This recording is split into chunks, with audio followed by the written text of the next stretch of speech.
Awesome. Hey guys, welcome to That Pedal Show. Dan here. Mick here. Hello. That was shaking my bones. Yes, I was down here on a guitar with plenty of bass. Hungry, Simon? Somebody hungry? Yeah. Down here on a guitar with plenty of bass because today we're talking about cabinets. Mm-hmm. We've been asked for this a lot. Yeah, and it's fascinating. It's a fascinating subject. And there's no real simple answer to it. So we're going to get through this. There's a lot to this. We've had to be selective. Yes. So, a couple of things that need to sit as brackets around what we're going to talk about today. Because the questions, if we were thinking about speaker cabinets and speakers, the questions are, should I change the speaker in my amp to give me a different sound? Will using a different cab give me a different type of tone or feel? What cabs work in different rooms? Yeah. Probably the thing we're all asking is, what's the smallest cab I can get away with? Yeah, right. That sounds okay. What can I use instead of a 412 that is going to be okay? It's interesting. To be horribly reductive about it. And of course, there's something about the sound of a tiny box with a 110 or an 8-inch speaker. So we have to draw some brackets around what we're going to talk about. Otherwise, there's too many variables. Sure. And that's why we've been reluctant to make this video, because there are too many variables. There's so many. And I was talking to Dan before we started filming. One thing I'd like to get off my chest is stop thinking about all things being equal. Because the temptation is, when you're comparing any sort of product, is to set up a kind of all things are equal environment. So use the same guitar, the same bit of playing, the same amp, the same loop, everything's the same, and that the only thing is the only thing you change is the speaker. That never happens. In real life, that just never happens, because here's what changes. Your guitar, the way you play, all your pedals on your board, your amp, the room, the volume. And that's even before we get into any technical spec about the speaker whatsoever. Yeah. What's your favourite speaker cab? What do you like to use? Oh, open back 1x12. Yeah. I get, I find that I can get volume and it sounds great. And it's the closest thing to, I can stick the one mic in front of it. And the sound I get on stage is the closest thing to getting that through the microphone. I love 4x12. I mean, just you doing that then, I'm just going, because there's so much bottom end in it, but it's a bottom end that gets into your bones. Yeah. Right? And it's amazing. And there's nothing else that does that. It's extraordinary. It's so true. We'll come on to talk about open back and closed back. I had a fascinating conversation with Martin Kidd of Victory Amps just recently about cabinets, and he was explaining to me about the physics of a open versus a closed back cab. We will get into that. What else should we say? So what are we going to do? We're going to start off with a, what do you say? Fair dinkum Marshall. A fair dinkum, non-ball tampered Marshall. I'm glad you said it, mate. For anyone that follows cricket, you'd expect that sort of thing of the English, but the Aussies, I'm, yeah. Oh well. Yeah. It's ball tampering of entirely different kind, Mr. It Trump. is. We've got our 50 watt Marshall Plexi set at a embarrassingly low level, because this is kind of what the room can take. And yet sounding spectacular. Yeah, high trebles on about 2, just about. Normals on somewhere between 3 and 4. So actually, if you've ever had a 50 watt Plexi, you'll know that's reasonably loud. And we've got 412 cab with their greenbacks in there. Right. And we've got a 212 cab with G12H anniversaries. Yes. Entirely different speaker. Entirely. So we're already into variables. But we're just going to have a quick listen between the difference between the 412 cab that we always use and the 212 cab. Yep. That Both closed back. we always use as well. Both diagonal speakers. So, no, well, the 2x12 has diagonal speakers. Of course, 4x12. It's almost as big as the 412, to be fair. Well, actually, when you see them side by side, it's not at all. But it's a reasonable size for a 212. It's square. How are we going to do this, Dan? Let's go through some basic gain tones. Right? Yeah, we need to hear roughly the same thing through both cabs, just as a quick Yeah. And I'll just switch between, because we don't have a blooming cabinet switcher. But idiots, we didn't order a cabinet switcher. Yeah. However, the thing with the cabinet switcher is you need to make sure that all your impedances and everything match as well. We'll get into that in a minute. Okay. Let's. How is that sounding, Dan?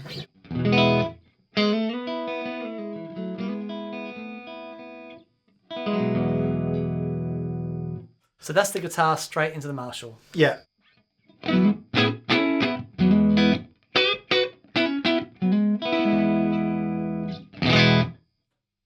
Splang. Huge amount of bottom end, isn't it? It's amazing. So can you do me a favour? Stick your guitar on the bridge pickup. Yep. Get something approaching a decent sort of mid-gain rock overdrive. Okay. Deal done. So play that riff. Yep. 3 times through.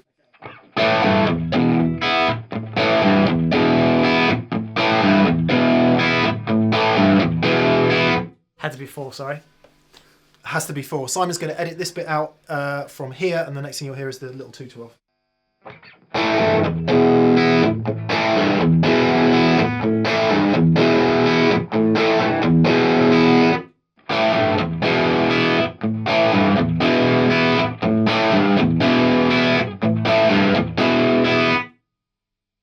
Okay. Wow. So we went 4/12, 2/12, 4/12, and that's what happened. I thought I'd fried the output transformer on the Marshall, but I hadn't. 2 things were happening there. One was we were changing the cabinet, obviously. The impedance of the little cab is 8 ohms. The impedance of the big cab is 16 ohms. We'll get into that in a minute. So there are lots of differences going on. So taking all into that to account, allowing for the differences, what is your... what did you feel? Total different mid-range in the smaller 2x12. The bottom end of that 4x12, it's the reason I got into playing guitar in the first place. And just that's the feeling. It's like, oh, this is me now forever.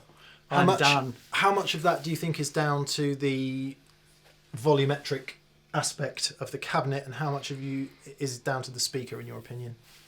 I would say it's a lot more to do with the cab. Me too. A lot more to do with the cab. Yeah. Yeah. You've got 4 speakers physically working in an enclosed area that's bigger. So the cabinet's resonating in a different way, a longer resonant frequency. In that, it's an infinite baffle, don't you know? It's an infinite baffle. Closed back speaker cabinet is something called an infinite baffle, which means it kind of sort of doesn't matter where you put it in the room. Right. It will always generate a similar bass frequency. Obviously, the room will have an effect. An open back cab is a whole different kettle of fish. Interesting. Let's not go into this too much. The impedance relationship changes relative to how much the speakers are moving. Yes. There's a dynamic relationship between the speaker and the output transformer. And that's different in open back cabs than it is in closed back cabs. Yes, because the speaker moves differently. Yeah. The speaker isn't dampened at all. And just as a quick aside, that changing impedance relationship of what's happening between the output transformer and the speakers is a big part of why valve amps sound the way they do. Yes. Whole other subject. But it's relevant in the discussion of cabinets, because a closed back cabinet does have a different effect than an open back cabinet. Yeah, we are going to compare. It's more than just the cabinet. It Yeah. changes the relationship between the speakers and the amplifier. So it's, yeah. And that, which of course all changes with volume, which all changes with frequency. Yes. So you can see we're already in hot water. Yeah. Do we need to do any more on these 2 cabinets? Should we do a cleaner thing? Yeah, why not? Okay, all right. So cleaner thing with maybe a bit of delay and verb.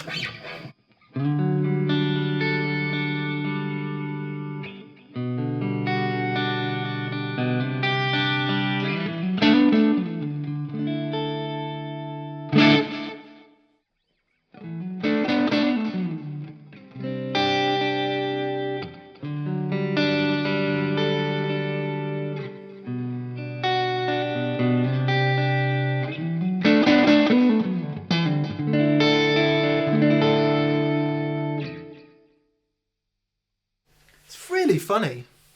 It's fascinating. I love the sound of that 412. It's awesome. How good does that sound? It's incredible. It's incredible. And I've played that 212 loads. Yeah. And I really like it. But when you hear it sat next to that thing, it's like, oh, man. It's just so good. Yeah, and of course the amp's going to be working differently because it's working at 16 ohms, not 8 ohms. All of that. Mm-hmm. Let's move on. Okay, so that, for a lot of people these days, should I use a 412 or a 212? That's a 20-year-old question for a lot of people, isn't it? Mm-hmm. Because 412s for most people are... It's too much. Yeah, and thank you in advance to everyone who comments, I use a 412 and yeah, I love it. we love you. We love you. Yep. I I carted around. I had a tiny little hatchback, and I carted around a 412 for years when I was living in Mackay in North Queensland, because it was just, that's what I had, and it was awesome. Yeah. And then you think, oh no, it's too much, I need to downsize. But when you sat next to it like that, it's, when you hear it again, it's just so good. It's so good. Just before we switch cabinets, I had an interesting discovery recently. I was doing a Cream tribute gig as part of the Bristol Jazz and Blues Festival. And I started off with all the kind of right gear, like a Marshall style amp. I was using a Victory Sheriff 44 with a closed back cab, mm-hmm. treble booster, 335, everything right. And I realised that I've got no idea how to use that sound. Yeah, wow. I know the sound, and when we're here in the room, you can really make it work. Mm-hmm. What I needed was the thing that I've been playing for the last 20 years, which is an open back cab and a more Fendery style amp, because I know how it's going to react. Right. So that is just to make the point that change in feel difference is really not just down to the amplifier. The cabinet makes such a colossal, huge, absolutely huge difference in that whole world. Mm-hmm. So if you used a 412 for years then, mm-hmm. and now you're into open back 112s, mm-hmm. do you not find there's a massive gulf in feel? And yeah, but the music I'm playing is very different now as well. Right. So, if I was just doing riffs and I just needed all that, then that'd be perfect.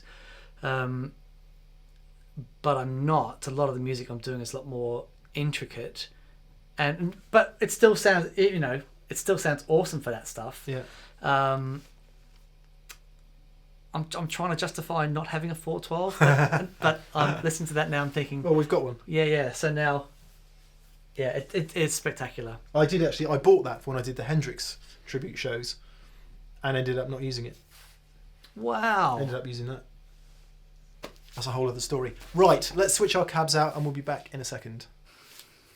Back in the room, bit of working out. One thing I'd forgotten about cabinets is they're heavy. They're heavy. On the subject of which, I've got two of these custom Zilla 112s. Hello, Paul, if you're watching. We would talk to Paul about doing a speaker show, and he was going to build us some cabs, and because of stuff, it's impossible to.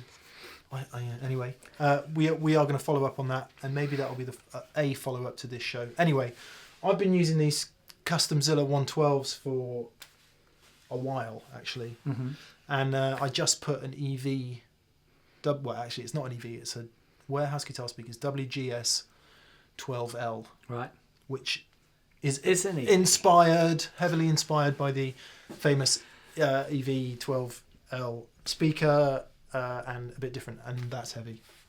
But sounds astonishing. Immense. We might get to that. Okay. I'm going to put them both in that cabinet. You're going to put two of them in there? Yeah. Oh my goodness. Just for the halibut. Of course. Right, okay. Get on with it. What we've done is now, this is probably more relevant than the last question for a lot of people. We've got a 1x12 cab. Mm-hmm. We've got a 2x10 cab, mm-hmm. which are exactly the same size. Mm-hmm. So we've got a 1x12 with a Celestion Creamback 75, mm-hmm. very popular speaker, well loved. We've got a 2x10, exactly the same cabinet size, both open back, with Celestion Alnico Golds, mm-hmm. 10s. So different type of speaker, but it's a 2x10. And we've got a 2x12 open back with Celestion Vintage 30s. Oh, groovy. So we're talking about difference. I'm going to reiterate what we said at the top of the video, which is there are no constants. We could conceivably load all those speakers with the same, All the cabs, with the same speakers, and see what difference that makes. But there's no constant. We're dealing with variables all the time, so we may as well deal with variables as they exist in the real world, and you can take that for what it is. Not least because quite a lot of 212 cabs out there have vintage 30s. Yeah, it's a very popular choice. Very popular choice. The 1x12 Creamback, either in the 65 or the 75, is a very popular choice at the moment. And those 2x10, the gold and El Nicos are killing it. Pretty serious cabinet actually in terms of cost and spectacularness of sound. Right. I can't even remember what we're plugged into. We're plugged into the 210, so I'm going to plug into the 112. We'll start with the 112. Okay. And we'll just do the same thing. The really good news is all of these cabinets are 8 ohms. Yes, even the Victory, that's a prototype cab that was used for testing when they first designed that cabinet. So it's wired for 8 ohms. The standard ones are wired for 16. Okay. So Victory V40 Deluxe running at 8 ohms. Right. Through a 1x12 Creamback Celestion, which is actually the speaker that Victory uses for that amp. Okay. Sounds like I'll do it on the Tele first. Yeah. Then we'll do it all again with you on the 325. Happy days. Happy days. Right. Please work.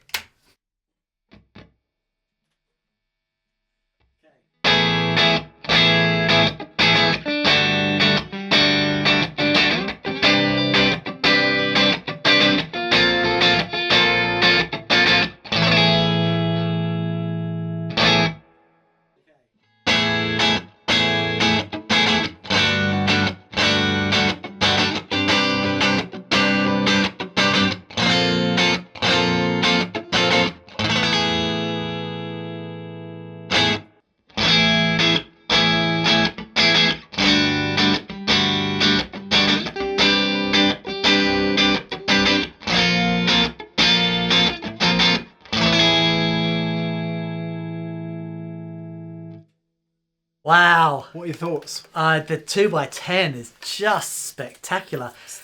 It's amazing. The bottom end, again, the 2x12 it's not a little bit different. It's a whole other, it's like another, you've added a bass guitar. Yeah. You know, it's awesome. But that 2x10. I tell you what's weird about that.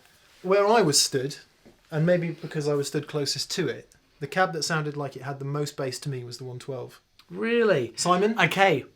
212. 212, okay. 210 sounded the best. The 210 sounds See, I think you're hearing the awesome. Speakers there. So we're going to introduce a variable. I think you're hearing an Alnico speaker, which you really like. To me, it had a bit more scoopy mids and a bit more sizzle on the top. Yeah. What did you hear? I think I've always liked 10-inch speakers. Yeah. Whenever we turn the Super on, obviously the Super's amazing, but there's also the combination of those 10-inch speakers makes me go, ooh. So that was, you weren't using any pedals there. You were just straight in. So and we'll give you something with a bit more love.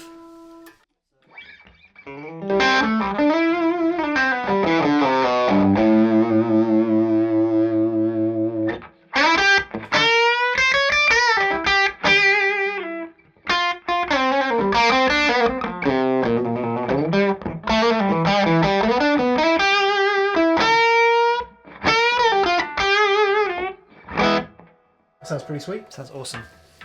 Okay. Okay, so start with a 1x12. 1x12. You're hearing the 335 D&M drive Victory V40 Deluxe.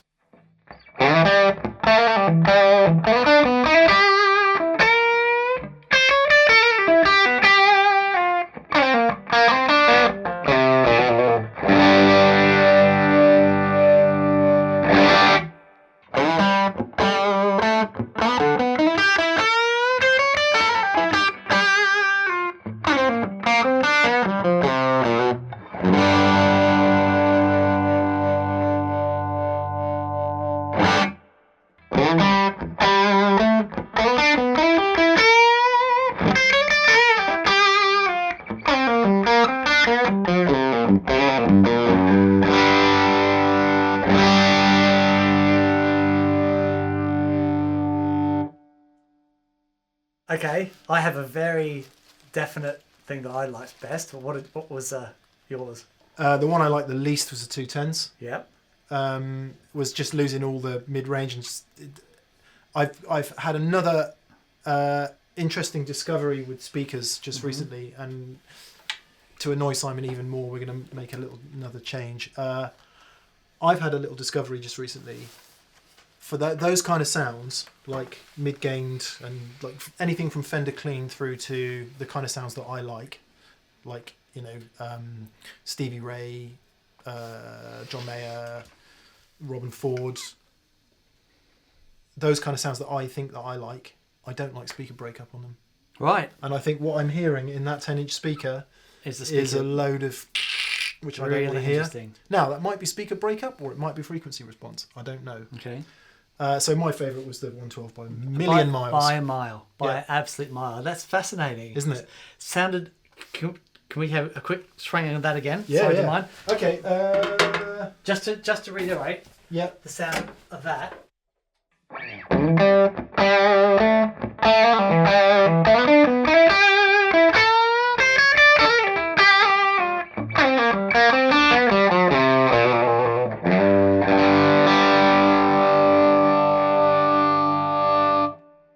Nicky Magic. That sounds good. Sounds great. That sounds really good. Am I going to do this? Yes, I am.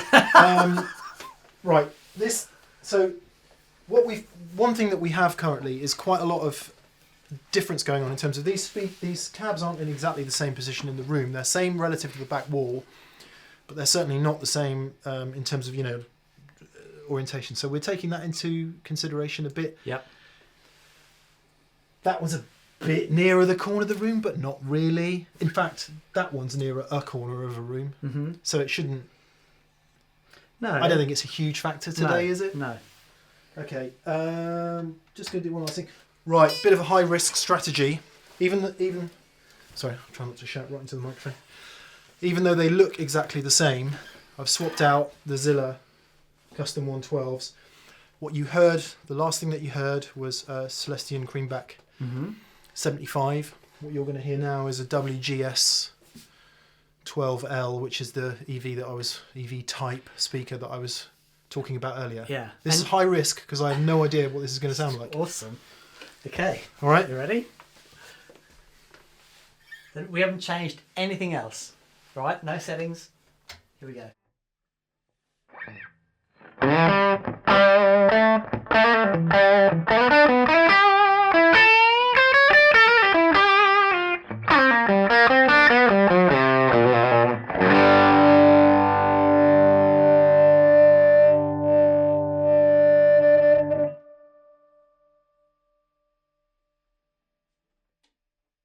Slightly more mid-range, Yeah. bit honkier, Yeah. Detailed. yeah, and not as much fizz on the top. Yeah. I couldn't tell you honestly if it was louder, Right. if it was more efficient. I know that the 75 watt Creamback is 100 dB efficiency. Okay. We'll talk Which about that in a sec. Yep. And so is the WGS. So Okay. they're the same sensitivity in terms of dB rating. Right. What did you hear? Very different. Because it's a sound that has a lot of mid-range anyway, but so the detail in that mid-range was more pronounced, I thought. But the top end characteristic, which I was expecting to be really zingy and bright, it wasn't. Smoother. It was smoother. So when I did my Cream gig just recently, I used that speaker with the 2-rock, which Logic would tell you that that's going to be a aggressive, loud, racing Ferrari kind of sound. You know, not just your standard road going Ferrari, but a racing Ferrari. Not at all. Smooth, smooth, smooth. Wow. And very nice, and I liked it. Yeah. A big deal. Okay. Just before we move on, I want to dial up a nice big sort of clean reverby sound and get the Strat going. Great. Let's see if that works. Okay, Fender Strat, no pedals, Victory V40 Deluxe with a bit of reverb. We're going to do the same thing 1x12, this time the WGS12L, 2x10 and 2x12. Same as before, I'll just think of something to play. Let's do something very kind of mid-position. Yeah, like that.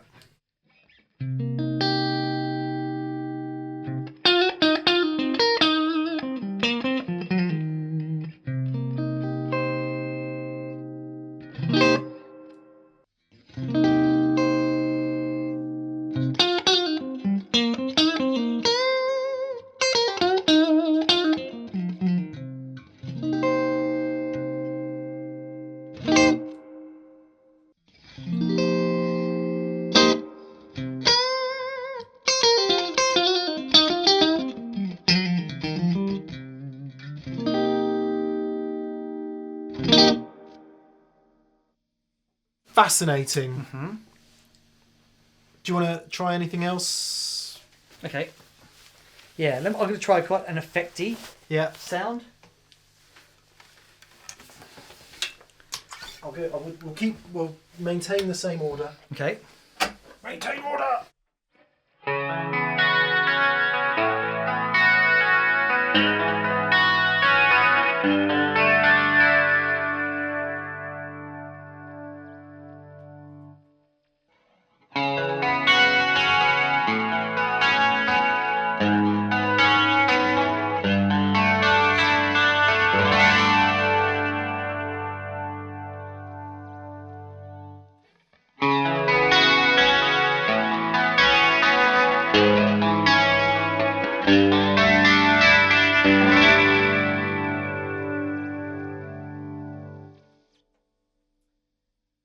One by 12 again. 1x12 is just killing it. Sounds great. I mean, I've always liked 1x12s. I am surprised how much I like that EV. Okay, so before we move on, before we talk a bit of technical, we're just going to do one last thing. Just going to do one last thing. Going to let you hear that EV again. Sorry, WGS12L. And swap it out for the Creamback 75. Okay. So you hear them back to back, and we're back to the sort of where we started. Okay. Okay. Yeah. Same sound, yeah. Same Or sound. a different sound. Okay. You think. Let me just. I'll do a sound with a bit like more sustainy. Okay.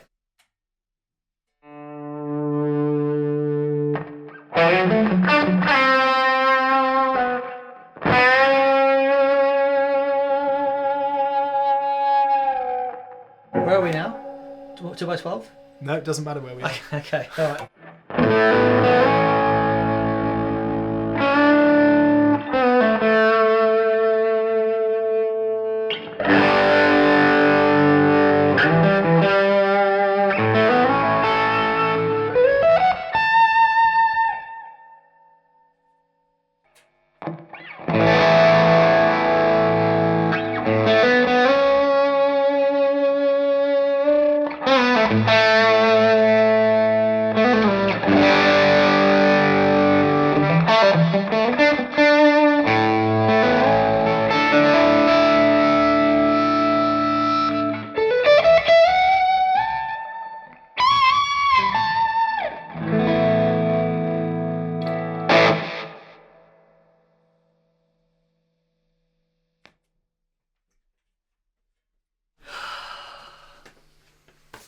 So, most recent thing first. You heard exactly the same cabinet with two different speakers. Mm-hmm. Anything leap out to you? So the last cabinet, I can hear there's something happening with the speaker, especially in the top end, but I like it. Yep.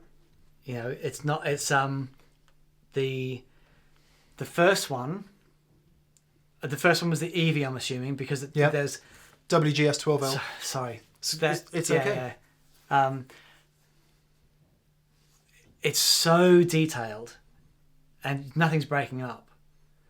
But there's something with that last one, and there is something happening in the top end, but it works.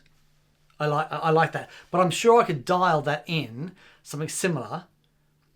Not the breakup, but certainly that frequency. Okay.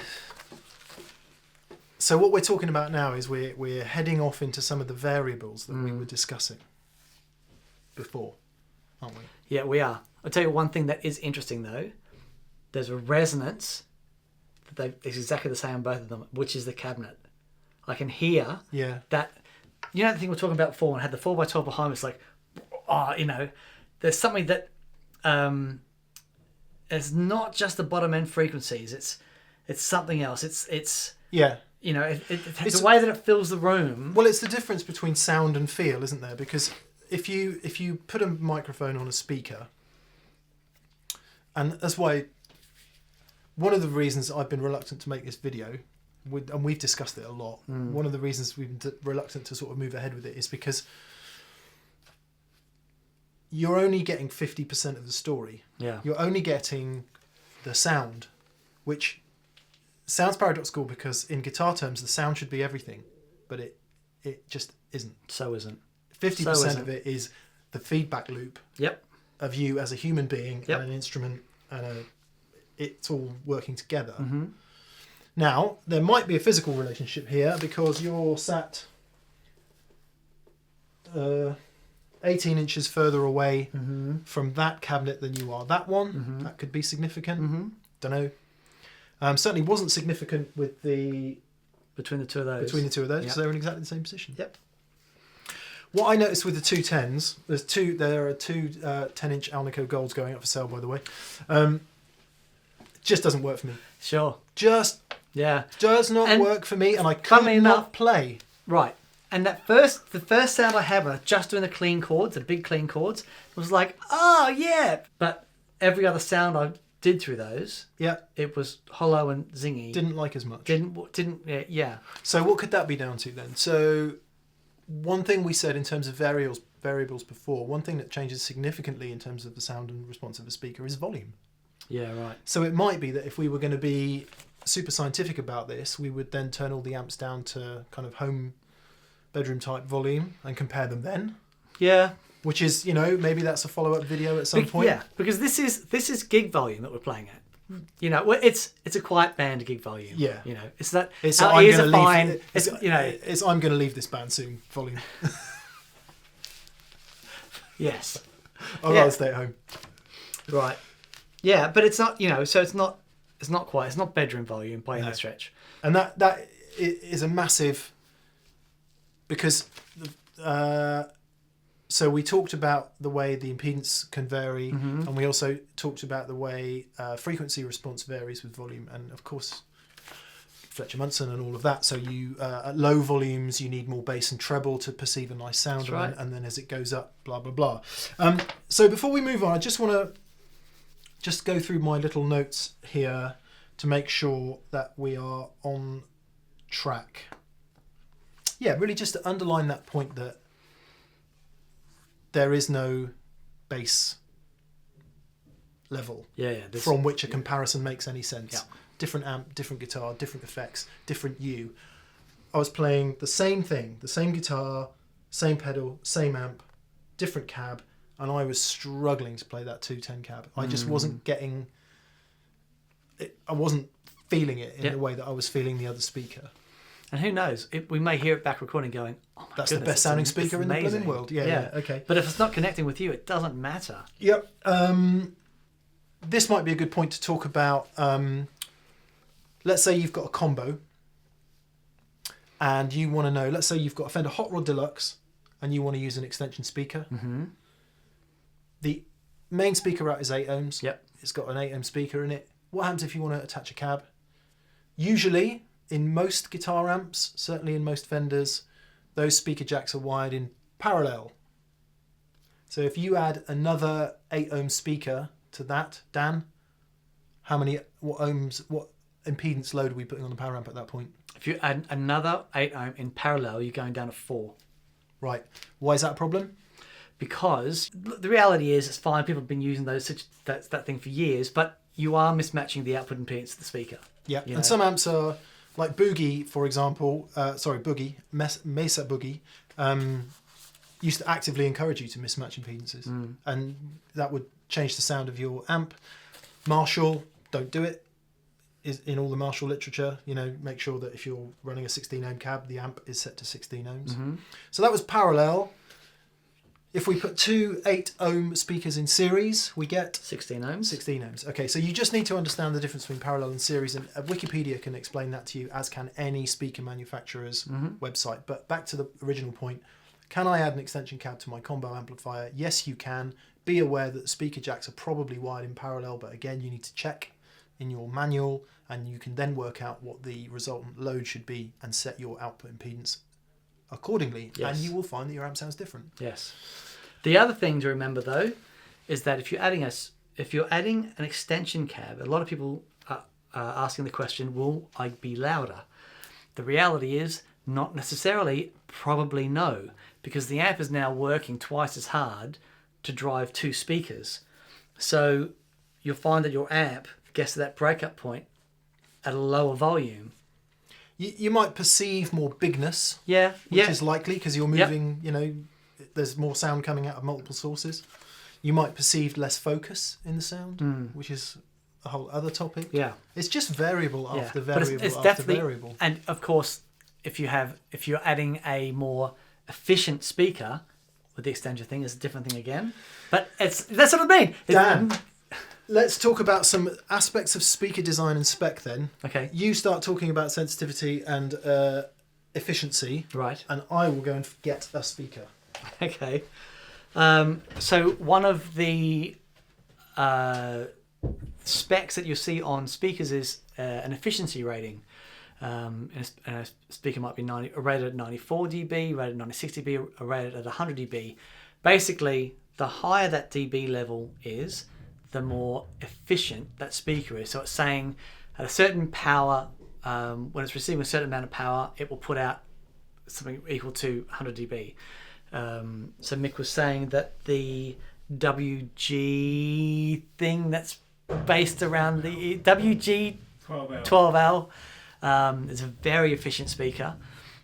So it will take, if I plugged in a less efficient speaker, it would be quieter. So a more efficient speaker, I'll perceive an increase in volume. Oh, Blooming herd of elephants up those stairs. Did you say the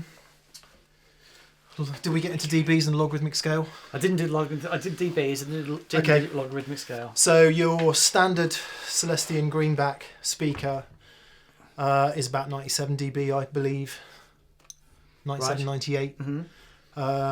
Creamback 75 watt is 100 dB. There have been speakers that have been 101, 102. The difference between 97 and 101 is massive. Huge. You'll notice a huge difference in loudness. Yep. And you might think, oh, hang on, it's only 2% louder, but it doesn't work like that because, as what Mick was talking about, it's not a linear scale, it's a logarithmic scale. Yeah. So, and every time we talk about that, someone helpfully puts for every X dB is a doubling in volume. every 3 dB. And, well, some people say 3, some people say, but if it's a logarithmic scale, then sure. Anyway, the difference between 50 and 60, not much at all. Difference between 90 and 100, massive. Yeah, yeah. Right, here is a speaker. Here are two speakers. This is a Celestion Alnico. Sorry, this is a Celestion G12H Creamback 75. It's a 75 watt Creamback. Were we looking at the 65, this bit here, which is a cover over a magnet, would be smaller. That is a Celestion Alnico Blue. And why are they called Alnico? Because it uses an Alnico magnet, which is very different than the ceramic magnet. Which is in there. You can, again, any Wikipedia page, any general information on speaker design and construction will tell you about that. So significant factors in what makes a speaker sound different. Magnet material. Huge difference. Voice coil design. Huge difference. Cone material. This surround. So if you take a company such as Mesa Boogie, or pretty much any company that specs its own... Angeles. Yeah, based in Los Angeles. Except they're not. They're north of Los Angeles in San Francisco. Apologies for my appalling Spanish accent and pronunciation, or indeed Mexican. I apologise, but you get the point. 'Cause sometimes if a manufacturer specs its own speaker, sometimes the only difference will be the strength of this stuff around the edge. Yeah, I know that.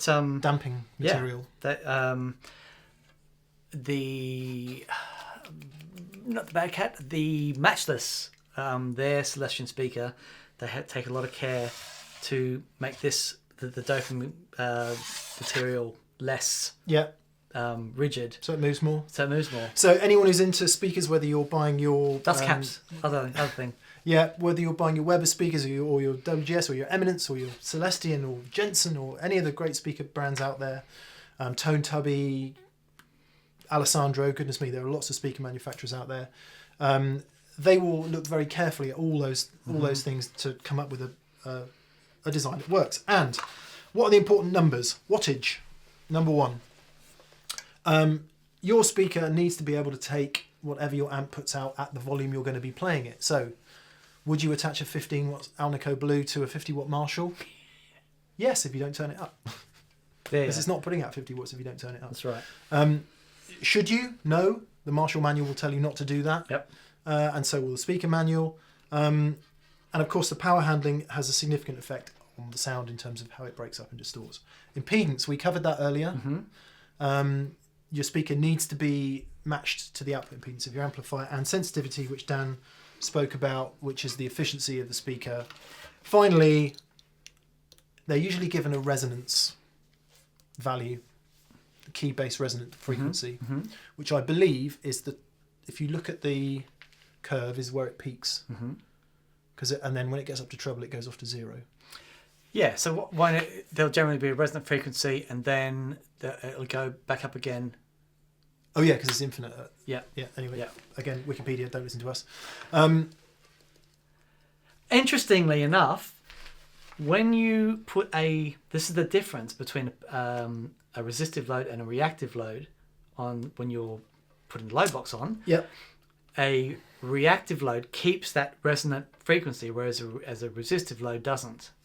Yeah, that's all to do with impedance being frequency absolutely dependent. Yep. Oh my goodness, we're getting into physics. Let's move on quickly. So bass resonance, this one is, they call it 75 hertz. The ones that Hendrix liked in his Marshall, the greenbacks Hendrix liked were the 55s. They had the lower resonance. So again, you can get into all of that. So that's just really a bit of what is a speaker. It's got 2 terminals, positive and negative.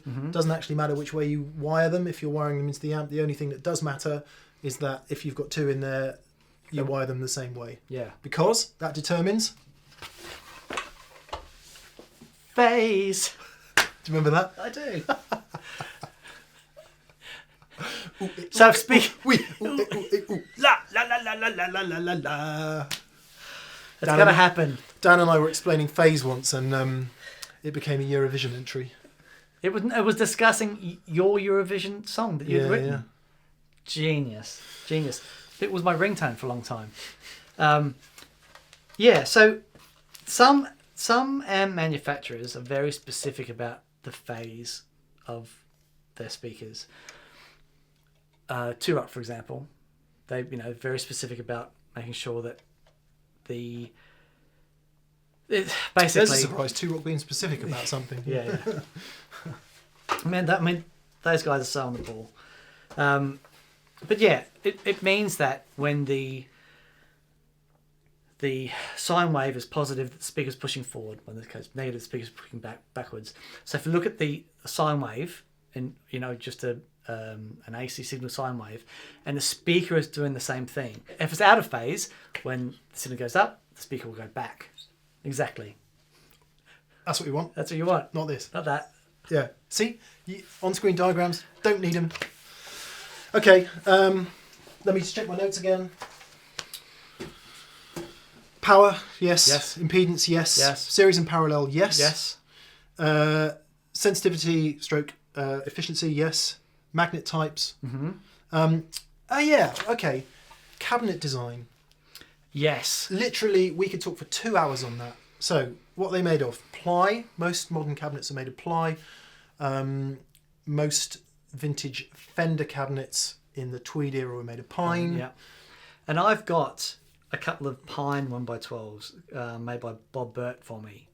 Made by Bob Burt, for me.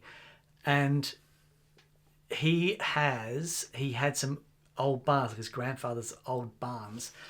And the pine is basically so old that it's petrified.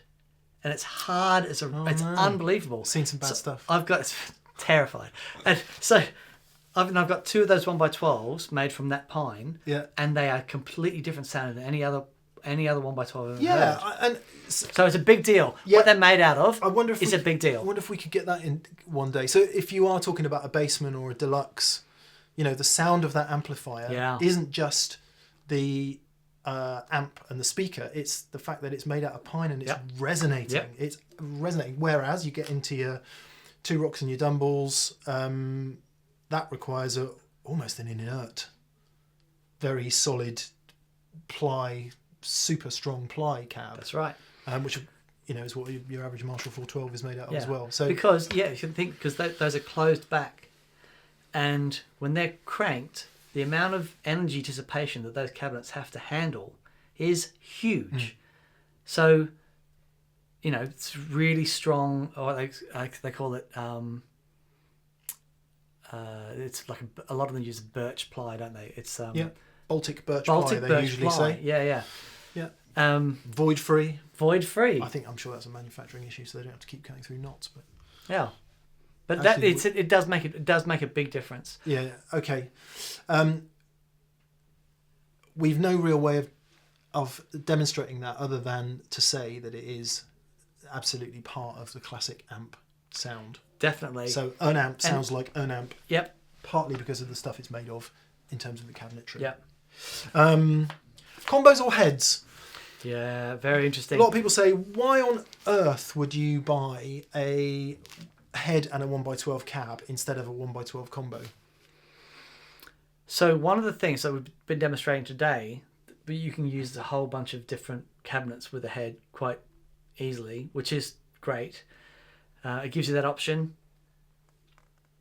But they do sound different. If you've got your amplifier and in the same enclosure as, so you've got the combo, the amplifier is actually in the box. Yeah, there's less room. Yeah. There's less room, but also that resonance is affecting the valves. It's affecting everything within the amplifier. Presumably, there's physical. Absolutely, there is. We're on thin ice. Absolutely, we're on thin ice absolutely here. There is. Absolutely, there is. It's more differenter. Yeah. Or take a pencil.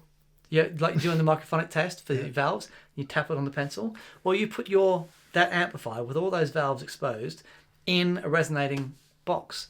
There is stuff that happens. Which also isn't to say that one approach is better, because clearly the sound of some classic amps is the 1x12 combo format. So it's not a better or worse thing. It's just understanding that everything makes a difference. A 112 combo is not the same as a head and a 112 cab. It's fundamentally not the same. Fundamentally not the same thing. And I do believe that is it.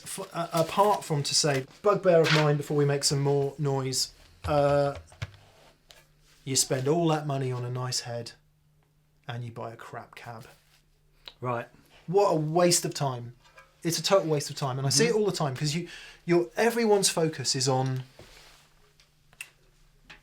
this amp, that amp, I can only just scrape enough money together to get that amp head that I really want.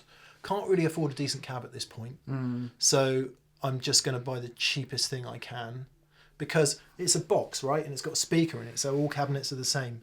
They are fundamentally not the same. Yep. And what we've alluded to in many of our amplifier shows is that, it's where your sound comes from. Yeah. It's critically important. Yeah. I bought an amplifier off someone, and I heard it plugged into a certain cabinet, and I heard this thing, and it sounded unbelievable. Two Rock Jet. Oh yeah.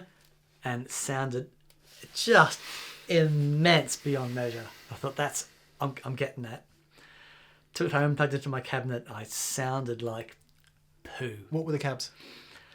The cabinet that I ended up going back and buying was a Bruno 2x12 pine open back cabinet. Oh, that's upstairs. That's yeah. upstairs. Yeah. And I had actually, and I took it back and I plugged it into that Marshall 2x12 closed back thing. Just not the right amplifier. Didn't work at all. So whereas that 212 cab, the Marshall 212 cab that we started the show with, sounds spectacular on some amps. It sounds incredible. So again, it's just back to that whole, you can't say what's the best speaker or what cab should I have, because it's borderline impossible, isn't it? Unless you stick your amp on top of it, listen to it and decide whether you like it or not, which I know is easier said than done. Yeah, so I had to go back and buy that Bruno 2x12. It's like, yes, it's awesome, but I need to buy that from you as well. So yes, there you go. Okay, that was a lengthy bit of talking. We know some of you like it and some of you really hate it, so whatever, it's necessary. We like it. We didn't tangent much in that either, did we? There's too much to talk about to tangent. Except for the fact I really like that WGS speaker, and that is my speaker from this day forward until something else. The final thing we're going to do is we have two identical cabs that are open back and closed back. So when Victory developed that upright 2x12, I did a bit of listening and helped them out with that. And as a result, there's a few prototypes kicking about. That's a prototype which has... Actually, they're not identical for one thing. This is annoying. They've both got two Celestion Vintage 30s in. Right. Same cabinet construction. One's open back, one's closed back. One's 8 ohm, one's 16 ohms. So we'll just have to... But the same speakers, though. Same speakers. So we'll just use the head. different... we'll do the different things. We're going to get a gainier amp in. I'm going to use a Victory amp, a Victory Kraken. Oh, they're good. Yeah, in fact, let's stop talking and do that now. Right. And you're back in the room. Victory VX The Kraken, which is marketed as a kind of gainy, progressive thing, as you can hear by the background noise. So we've got it set up on, for Kraken fans, we've got it set up on gain 1, master 1. Gains at about there.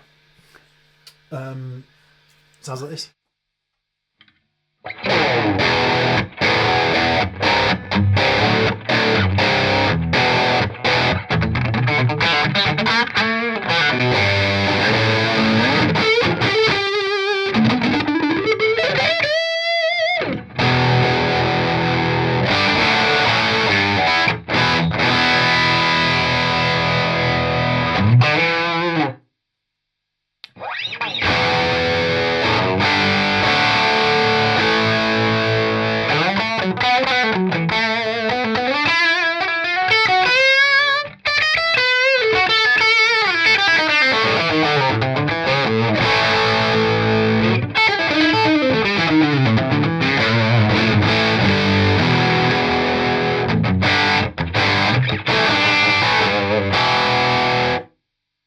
Nice and aggressive. Borrowed this off my friend Neville, by the way. We said we had the holy quad of guitars, and everyone said, "Why haven't you got an SG?" So just checking a couple of SGs out at the moment to maybe add to the pile. Quite like this one. Anyway, sorry, mate. Nice. I interrupted you. Keep going. No. That's good. So pick something to play then, and just to remind the group, we have same amp, same guitar, no pedals. We're going to go between identical cabs, one which is closed back, one which is open back.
Do me a favour, do the cliched thing, drop your bottom string to a D.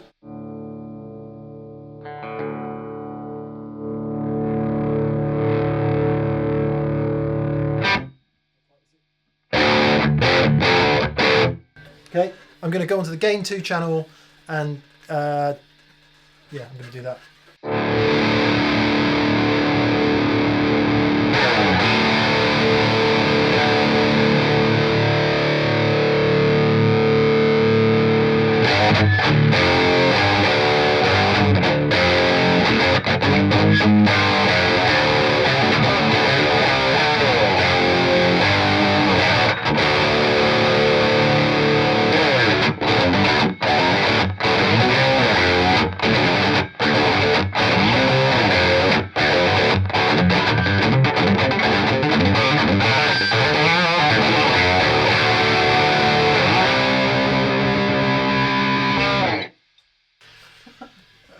Man, that is brutal.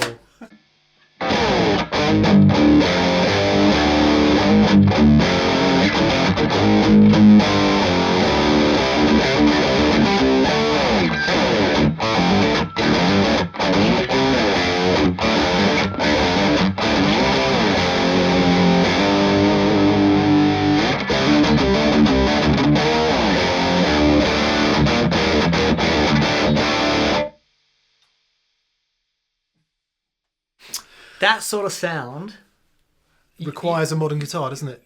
Yeah, but that bottom end from the close back. So okay, yeah, let's stay on track. What was Stay on your target. what was your impression then of the 2 cabs? One in this context, one was fizzier, one was tighter.